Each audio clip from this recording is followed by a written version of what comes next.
साथियों नमस्कार। कृषि बाजार भरतपुर से मैं हरपाल सिंह। साथियों आज बात करेंगे सरसों के बारे में।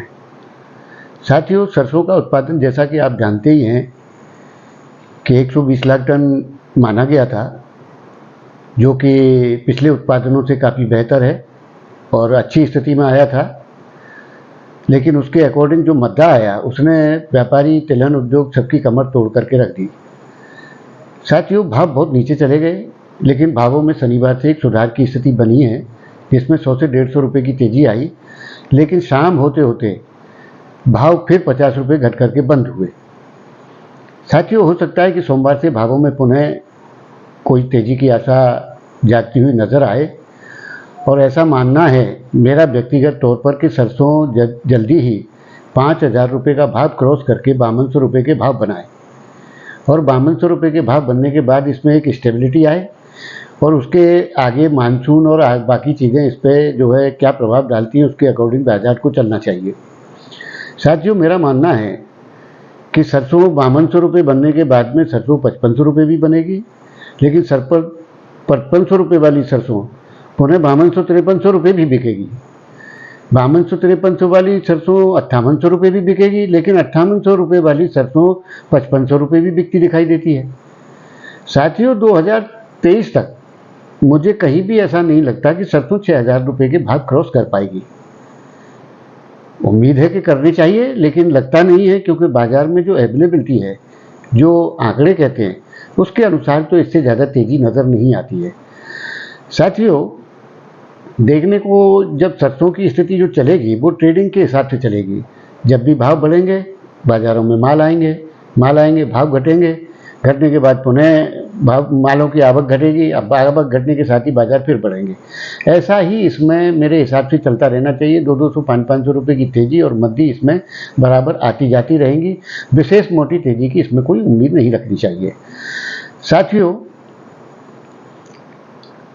आंकड़ों के मुताबिक देखा जाए तो हमारे पास में 80 से 90 लाख टन सरसों हमारे लिए पर्याप्त हुआ करती थी कृषि ट्रेडिंग के हिसाब से। गत वर्ष अच्छे भाव मिलने से उत्पादन बढ़ा। उत्पादन बढ़ने के साथ ही एक स्थिति नई पैदा हो गई कि जो रिफाइन बनता था वो इस बार रिफाइन भी नहीं बना, और सरसों का प्रोडक्शन भी बढ़ गया।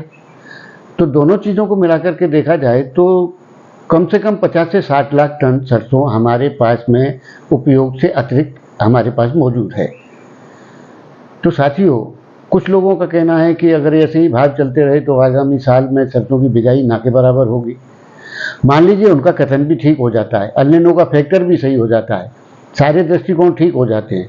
अगर घट करके भी बिजाई होती है तो जो 60 लाख टन सरसों हमारे पास में कैरी ओवर जो आ रही है, उसमें अगर थोड़ा सा भी सरसों का प्रोडक्शन होता है, 50% भी होता है, तो भी सरसों में कोई विशेष बात नहीं रहती है। हमारी अवेलेबिलिटी के हिसाब से फिर भी सरसों हमारे पास मौजूद रहेगी। लेकिन साथियों सरसों एक ब्लैक गोल्ड, जिसको ये कहते थे कि काला सोना, आधी रात बेचने जाओ वो जिन्स है ये कि आधी रात को भी आप इसका सौदा कर सकते हैं। 10-20 रुपये घटाइए और आप सौदा कर सकते हैं।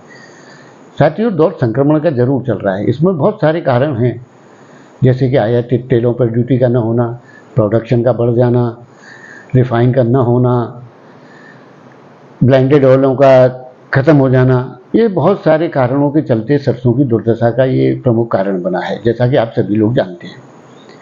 साथियों ये साल सरसों के लिए वैसे बेहतर है, लेकिन स्टॉक और मुनाफे के हिसाब से देखा जाए तो इस साल में कोई ज़्यादा विशेष अच्छी स्थिति नज़र नहीं आती है। जो व्यापारी ऊपर के भाव में बिकवाली और नीचे के भाव में खरीदारी करके चलेगा, अगर उसको 2-3 टर्म की तेज़ी मद्दी मिलती है तो वो निश्चित रूप से व्यापार में स्टेबल हो सकता है, और उसकी स्टेबिलिटी इसी आधार पर बन सकती है। इसके अलावा इसमें कोई बड़े चांसेस की उम्मीद नज़र नहीं आती है। वैसे तो अप्राकृतिक या प्राकृतिक कोई कारण बने वो बात अलग है, बाकी नियमित बाजार के हिसाब से इसमें किसी बहुत बड़ी मोटी तेज़ी मंदी की गुंजाइश की आशंका बिल्कुल नहीं है। जैसा कि विद्वान भी कहते हैं कि खाद्य तेलों का जो सरकार भी मानती है कि हम जो है ज़्यादा ऑयल, अगर एडिबल ऑयल होगा तो हम उसको बायोफ्यूल में इस्तेमाल कर लेंगे, उसका प्रोडक्शन इस तरीके से उसको केबल कर देंगे। बातें तो करती है सरकार, लेकिन इसके परिणाम कहीं सार्थक तरीके से सामने नज़र नहीं आते हैं। साथियों बायोफ्यूल या उसमें अगर इस्तेमाल होता है या अनिलों का फैक्टर आता है, ऐसे अगर प्राकृतिक कोई कारण, अप्राकृतिक कारण इसमें बनते हैं तो ही किसी मोटी तेज़ी की आशा करनी चाहिए। बाकी बड़ी मोटी तेज़ी की आशा करते हुए सरसों का व्यापार इस साल नहीं करना चाहिए, ऐसा मेरा मानना है। साथियों, वैसे तो आगे आने वाले दौर में खाद्य तेलों की कंजप्शन का बढ़ना तय है और सुधार की गुंजाइशें बराबर बन रही हैं, लेकिन एक उदाहरण मेरा छोटा सा है जो उसको मैं आपसे भी चाहूँगा कि आप अपनी राय इसमें दें कि सरकार वैसे तो बायोफ्यूल की और खाद्य तेलों की बात तो करती है, और एवरेज ये मान लिया जाए कि 100 रुपये का एक आंकड़ा रखा जाए कि भाई ईंधन भी 100 रुपये है और खाद्य तेल भी 100 रुपये है, ऊपर नीचे हो सकता है, अपन उदाहरण की तरह इसको ले रहे हैं।